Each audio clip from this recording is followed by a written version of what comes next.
Ito talaga yung ano, talagang pangalaga ko lang ng ganun. Sabay na lutuin yung sauce, tsaka yung pasta. Plus, mamaya pag naluto ko na yung sabaw niya. Tapos, alam mo yung ano, yung karne. Ako, yung mince na kasi required yan na fresh ang kanilang minced beef. Kaya ganyan lang tapos ready na yan pagka ano na yan sabay na yan. Kaya ang ginagawa ko diba na ano na yan, malapit na maluto, so mag-keep lang ako ng kunting pasta water. Mag-keep lang ako ng kunting pasta water para in case na kasi lalagay ko na yung ano dito, tanggalan ko ng sabaw ito, tapos ilagay ko ng sauce para sabay na rin ang yung maluto. So yan, kunting lang yung kunting sabaw habang hindi pa siya maluto. So ang gagawin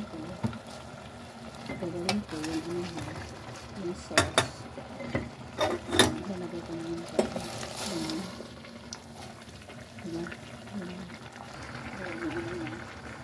tapos itong sabaw kalahati lang kasi mag-isa lang siya, lagyan ko na ng tapos sabay na yung maluto. Tapos mag-tagtag ko lang naman kalahati yung sa pagkakas. Kailangan hugasan na kasi parang tomato. Kaya hindi mo kailangan hugasan kasi it's tomato naman siya. Kaya ganyan mo yan. Pag nagsabi siya ng kanyang sabaw. Ito condensed beef soup. Tapos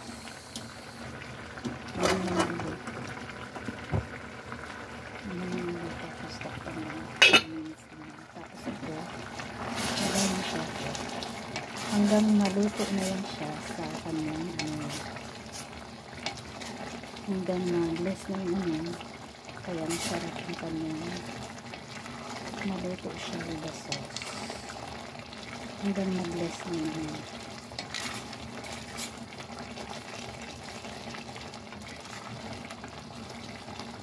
masarap ang kanyang pasta kasi yung sauce niya naluto din sa sauce.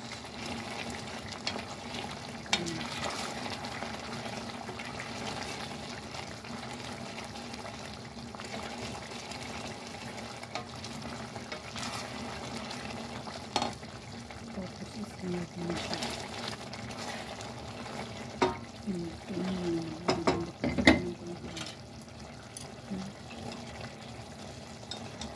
diba?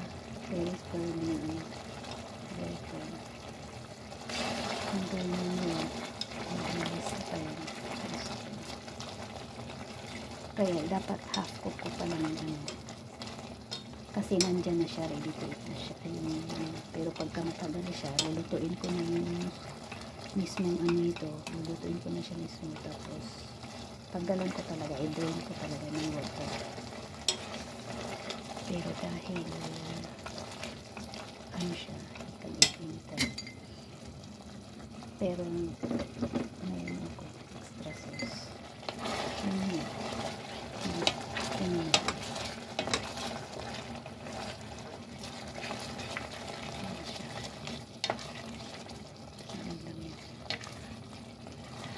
Kaya very important sa kanila yung tomato sauce, kasi yun yung source ng kanilang vitamin C. Tapos yung sabaw naman niya hindi siya hanggang siya yung sabaw niya 3 to 5 minutes na sa luto niya.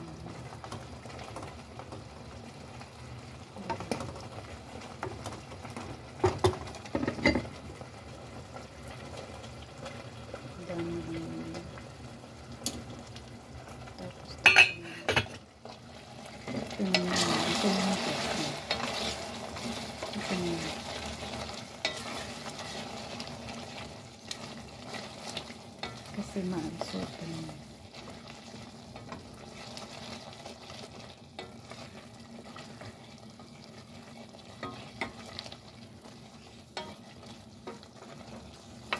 Kaya ano na yung ano na. Pero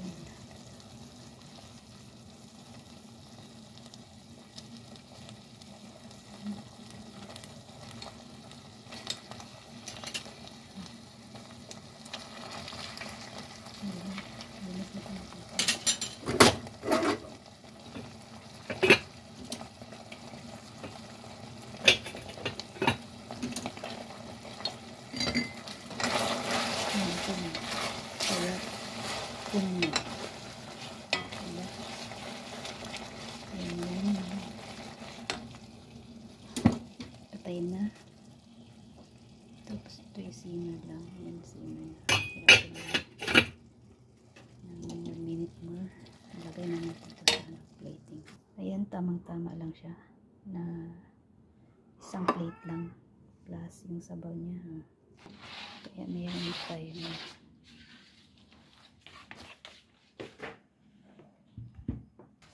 Mayroon din po sa doon. Nagdadali din siya. Kanyang dinner.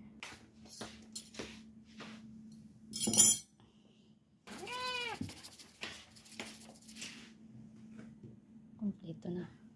Tingnan natin. Diba? Tapos may pusa din ang iyan. Nasaan ang dinner? Ang dinner naman ng aking pusa ay steam na chicken fillet. Yan ang kanyang dinner. Ipitin natin. Yan ang panggupit ng pagkain. Panggupit ng pagkain yan. Doon na siya, nag-iiyak na siya dito sa aking malalim na ano. Ano? Iyak na. Matthew, dinner is ready. Siya naman ay nanghingi ng kanyang dinner. Ayan na tayo. Ready natin ang inyong dinner. Ayan. Kaya ang kanyang ayan, hinugusan muna natin. Tapos, ready na rin natin vitamins niya. Ayan, gapitin muna natin yung kanyang dinner. Yan, nalagyan na yan ng vitamins. Ang kanyang vitamins. Okay na. Isang kunting-kunti pang ano sa kanyang joints. Maarte din yan. Ayaw yung kumain ng fried. Kaya steam yan. Buti may steamer akong madali lang maluto yung ano niya. Tapos ayaw din yan ng overcook. Kaya talagang kailangan bantayan mo yung pagka-steam. Kailangan hindi siya overcook. Kasi hindi niya kinakain pag overcook. Hindi ka sobrang arte. Kanyang vitamins.